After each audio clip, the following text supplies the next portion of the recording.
Hey, what's going on guys? Welcome to the channel. Today we'll be unboxing the Surface Pro 7. Let's get started.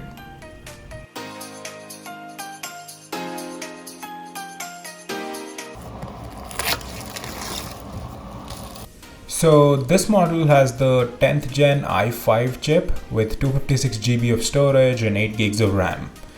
I bought this during the Black Friday sale, got it only for about 1000 USD. It comes with a black type cover as well, so I'd say it was a steal deal.